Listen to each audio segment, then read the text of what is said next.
Aprovechando el revuelo que ha generado la película El dilema de las redes sociales, hoy en esta edición de la Mesa TIC estamos conversando más en general a propósito de manejo ético de los datos personales en esta era de Internet. No solo en redes sociales, ¿no? En otro tipo de compañías y empresas que operan a través de las redes, de la red. Pienso, por ejemplo, empresas de comercio electrónico, pienso por ejemplo en compañías de streaming, ¿no? De audio o de video, pienso también en medios de comunicación, hasta el nuestro, ¿no? Entonces, en la industria tecnológica existe preocupación por el manejo ético de los datos personales. ¿Qué soluciones se pueden plantear? De eso estamos charlando esta mañana.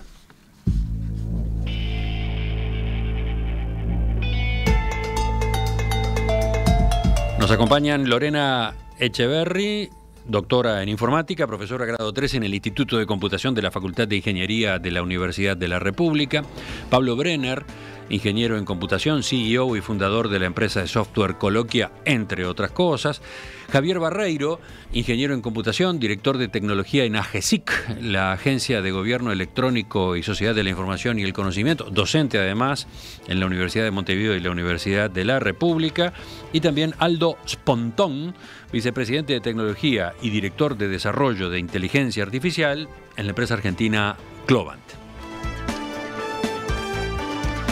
Yo decía, les habíamos propuesto discutir del manejo ético de datos personales más allá de las redes sociales, no solo a propósito de redes sociales, pero vieron que enseguida volvemos, ¿no? Hay una tendencia a terminar hablando de las redes. ¿Qué querrás decir eso? ¿Tienen una interpretación? Sin duda lo más visible, lo más masivo, ¿no? O sea, y es un problema real también, o sea, eso es una realidad. Podemos seguir hablando de datos y uso responsable de datos en miles de otros ámbitos, pero sin duda lo que la gente más conoce y lo que tiene más impacto hoy en día está por ahí. Sí. Además las redes sociales son como hoy la interfaz de comunicación, ¿no? O sea, más usada entre las personas, sobre todo en ciertos rangos etarios. Sí. Sí. ¿Pablo? Yo creo que hay un tema interesante, que las redes sociales, esto es más transparente y lo conocemos más, lo vemos más, lo percibimos más. Entonces, digamos, hablamos de eso, pero otra vez, al conocerlo, por lo menos sabemos qué está pasando. Yo creo que un problema más ético, más complejo en tema de datos es si una aplicación que no se supone que debería estar usando de mis datos, junta mis datos y se los vende a una tercera parte, ¿no? Digamos, ahí, por ejemplo, para dar un caso, tenemos el caso en su momento en las elecciones de Estados Unidos con Cambridge Analytica.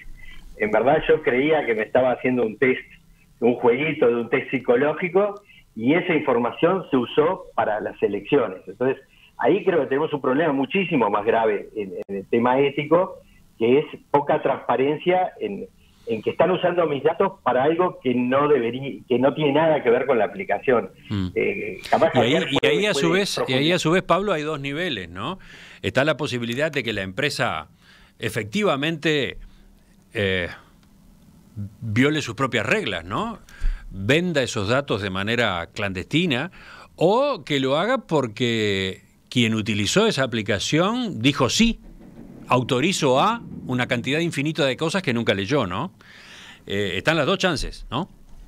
Sí, creo que Javier puede abarcar mucho más. Hay toda una movida que empezó en Europa muy fuerte con lo que se llama el GDPR, que es unas reglas que las empresas se tienen que atener con el tema de protección de datos y uso de datos.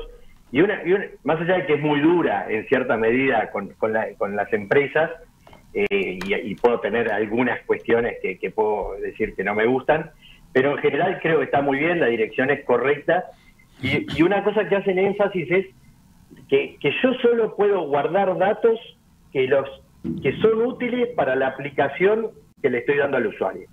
No, antes teníamos una tendencia que pasaba, y lo hacíamos todos, decíamos, guardemos todos los datos, yo no sé para qué los voy a usar, pero en algún momento los puedo llegar a usar, o como tú decís, los puedo llegar a vender. Hoy eso está directamente prohibido, digamos. Yo solo puedo tener los datos del usuario que me van a ser útiles para ofrecerle el servicio que le prometí al usuario. más allá de lo que el usuario, el consentimiento que tenga o no el usuario. Javier supongo que puede explicar mucho más, y en Uruguay estamos bastante avanzados a nivel de la ley también. Vamos por ese lado, o sea, vamos a empezar a charlar de soluciones, de alternativas, de ideas que están en juego, por lo menos se están discutiendo para enfrentar, para contener, para achicar estos manejos no éticos de los datos. Javier. Sí, una línea, como decía Pablo, es la regulación, ¿no? A ver, sin ser yo experto en ese tema, la normativa de protección de datos personales van un poco a ese punto, ¿no? Quizás la línea europea es la que pone más fuerza del lado del usuario, del consumidor, y la buena noticia también es que Uruguay en su normativa también está fuertemente alineado con la normativa europea y viene acompañando ese proceso. Si es dura o no, bueno, eso se verá con el tiempo, si obviamente a todos nos va a conformar. Yo, sin ser un experto, tengo la percepción, y ahora sí como usuario, de que estamos penduleando, ¿no? Venimos de acá no hay nada para regular, bueno, ahora estamos regulando de este lado y eso se va a ir acomodando a medida que vaya pasando el tiempo. Estamos, sí, con normativa que es fuerte, pero que defiende derechos, que defiende la necesidad de las personas de tener control sobre sus datos. Sí, y es necesario que así sea. Yo agregaría una cuota de escepticismo por el lado de cómo se inspecciona eso, ¿no? Cómo se monitorea, cómo se controla.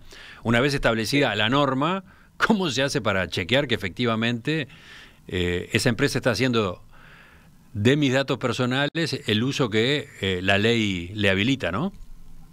Sí, claramente en la administración pública tenemos un rol fuerte ahí, ¿no? De generar ese control. Más allá de que generando capacidades de ciudadanía digital podemos poner también control a las personas, ¿no? Pero sin duda los estados también tienen un rol ahí. Y la pero mi primera pregunta ¿es posible? ¿Es realista pensar que va a existir ese control? Sí, ¿Sí? Yo creo que sí, tiene que existir. Sí, después podremos definir, pensar a la eficiencia o la eficacia de ese control, digamos, hasta dónde llegamos, qué necesitamos para hacer un control efectivo, capaz que necesitan grandes recursos para hacerlo, pero sin duda vamos a ir por ese camino. Lorena estaba levantando la mano ahora. ¿Sí? Si no tengo el micrófono, tenía el micrófono apagado. Yo creo que sí, que es factible, como dice Javier, caminar hacia un escenario, por ejemplo, de certificaciones, ¿no? De certificaciones, de satisfacción o no de ciertos niveles de, por ejemplo, privacidad de datos, o cumplimiento de privacidad, o cumplimiento con, por ejemplo, con parte de la normativa que habla de la identificación de los datos. Y ese es un tema en el que particularmente acá desde el Instituto de Computación venimos trabajando desde hace un tiempo. El tema de la privacidad, métodos más sencillos de anonimización de datos o métodos un poco más complejos como el método que se conoce como differential privacy. Me perdí. No importa. Creo que nos perdimos todos.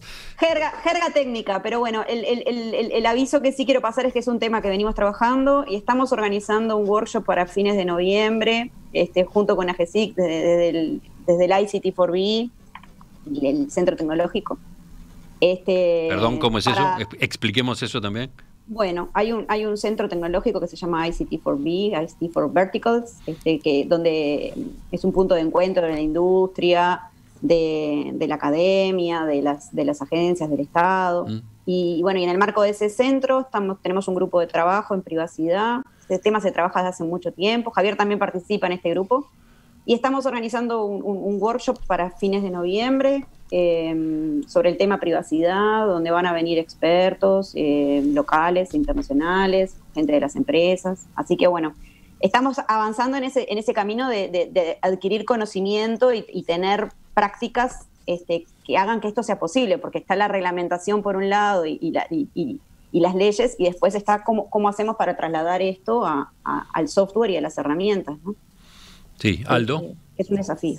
Y complementando un poco el concepto que manejaba Pablo de GDPR y toda esta regulación que se está dando del mundo europeo, que un poco también atando al concepto que habíamos manejado en el bloque anterior, GDPR no solamente define qué es un dato personal y qué son los datos personales y cuál es el nivel de sensibilidad que tiene cada uno de los datos que yo puedo capturar, sino que define explícitamente qué puedo hacer con ellos. Y eso ataca específicamente el punto que yo mencionaba hoy de sesgos, por ejemplo, que uno no solamente introduce sesgos con los datos que le da un algoritmo, sino que también introduce sesgo en qué le pide al algoritmo. Y esos son el típico par de cosas, digamos, que se suelen reglamentar o que se deberían reglamentar, ¿no? El qué es el dato, cómo protejo el dato y qué puedo hacer con ese dato. Eso está bastante bueno. De vuelta, también lo mencionaba Javier, puede que el péndulo ahora con GDPR se haya ido al lado estricto, porque realmente la definición de esa ley es muy estricta, pero bueno, va a ser un balance entre qué puedo obtener en ese régimen de trabajo, digamos, versus que puedo tener un régimen de trabajo completamente libre y llegar a un equilibrio, digamos, en el que podamos usar los datos para el bien, digamos, del usuario y de la sociedad en sí, de quien usa la aplicación, del objetivo de la aplicación, etcétera. Y un comentario particular a nivel industria, todas estas grandes empresas que se mencionan en la película, Google, Facebook, etcétera, y otras que no se mencionan, de un tiempo a esta parte vienen trabajando en una línea que se llama Inteligencia Artificial para el Bien Social, o AI for Social Good en inglés, que es una serie de manifestos. De hecho, Globant en particular se ha adherido a esa serie de manifestos, se ha publicado su manifiesto de inteligencia artificial, y es simplemente una declaración de principios, una declaración de voy a usar o voy a desarrollar o usar mi capacidad de desarrollo de este tipo de algoritmos para esto y esto, y no para esto y esto. Y eso lo han hecho hoy por hoy todas las empresas, y es una muy buena iniciativa por parte de la industria y por parte también de la academia, porque quizás aquí no tanto, pero en el norte, digamos, la industria y la academia están mucho más cerca de lo que uno cree, y es una muy buena iniciativa para, digamos, enmarcar y delimitar el tipo de desarrollo que hacemos con la capacidad de desarrollar estos algoritmos que tenemos.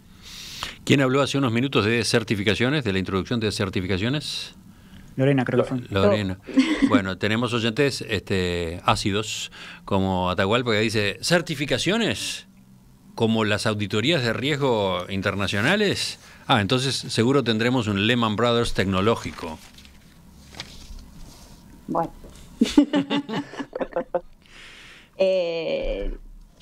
Pablo. La herramienta existe. Pablo. No, siempre, en verdad, con todo, ¿no? Siempre van a existir gente que va a estar por afuera de la ley y por fuera de humano. Siempre va a pasar, pero claro, lo que se publica son los casos extremos de los que lo hacen mal y no el 99,99% de la gente que lo hace bien. Las multas de GDPR son muy, muy altas, digamos, creo que si no recuerdo mal, era algo en el orden del 4% de la facturación anual, digamos. O sea, estamos hablando para una empresa grande, son multas de miles de millones de dólares. El control, como decíamos, en esto también están los famosos, como le dicen en inglés, los whistleblowers, digamos. Hay gente que está trabajando en estas empresas, muchos con muchos ideales, que en cualquier momento, si una empresa está haciendo las cosas mal conscientemente, lo van a publicar, y entonces los riesgos para las empresas no son menores. Y por lo que yo he visto, digamos, otra vez, siempre hay excepciones, pero en la industria tecnológica hay muchísima conciencia de esto, digamos. Hay muchísima conciencia, en verdad es como todo, armamos una herramienta que uno la pensó para cosas buenas, y cuando uno ve que de verdad las cosas se van un poco para la línea gris, generalmente, que siempre puede pasar con cualquier herramienta, tratamos de ver cómo volver a encarrilarla. Entonces yo diría que hasta, como decía al principio de la película, está buena la película porque genera conciencia en los usuarios. Ahora, del lado de la gente de tecnología, esta conciencia ya está hace años y cada vez más y más profunda. Yo creo que estamos bastante mejor de lo que parece. ¿Ibas a decir algo tú, Lorena? ¿Quién estaba por intervenir recién? No, estoy complementando lo de Pablo. Ahí está. Si bien la industria tecnológica conoce de esto, nos queda mucho también, ¿no? O sea, la potencialidad es mucho mayor, hay que seguir generando esa conciencia interna, ¿no? De lo que hacemos, esas cosas, o sea, tratando que la opacidad cada vez sea menor, ¿no? La transparencia, mayor transparencia, menor opacidad. Y alguna gente habla de opacidad analfabeta, ¿no? O sea, no sé lo que no sé, entonces como no lo sé, lo hago mal sin intención. Bueno, tenemos que lograr salir de ese lugar. Estamos hablando de qué es lo que se puede hacer, qué soluciones hay, y la cosa derivó en primer lugar hacia la regulación, ¿no? Regulación que puede ser nacional o puede ser internacional. Por ahora, ¿en qué plano estamos? ¿En cuál de esos dos estamos? ¿Cuánta regulación internacional hay? GDPR sin duda es lo más fuerte, y a nivel nacional también tenemos la ley de protección de datos personales ya hace muchos años. Y se empiezan a generar este movimiento que decían Aldo, ¿no? Un montón de manifiestos, un montón de explicitar esta necesidad desde mismo de la industria y también desde otros organismos internacionales. Lo está haciendo la OCDE, lo está haciendo el BID. Le hicimos hace algunas semanas con UNESCO un taller en Uruguay también relacionado a ética de datos en IA, aportando a un documento que la UNESCO está elaborando, y ahí participó gente de la academia, gente de la sociedad civil, en mirar esos principios de buen uso de los datos y aportar desde Uruguay a ese lugar. O sea, hay mucho movimiento alrededor de esto, que no solo va desde lo regulatorio, que va también de eso, de generar conciencia, de generar capacidades a las personas, y desde ahí, como decía Pablo, también desde cada uno volcar su soporte a eso. Bueno, ahí está, generar conciencia. ¿Incluye esto la educación? ¿De qué manera? Sí. Pregunta uno de nuestros oyentes, Facundo, ¿por qué ninguno habló todavía de incluir en la educación básica el uso responsable de la tecnología? ¿Por qué no apoyarse en el Ceibal a esos efectos? Me gustaría que enseguida, en la última parte, por lo menos arrancáramos por ahí.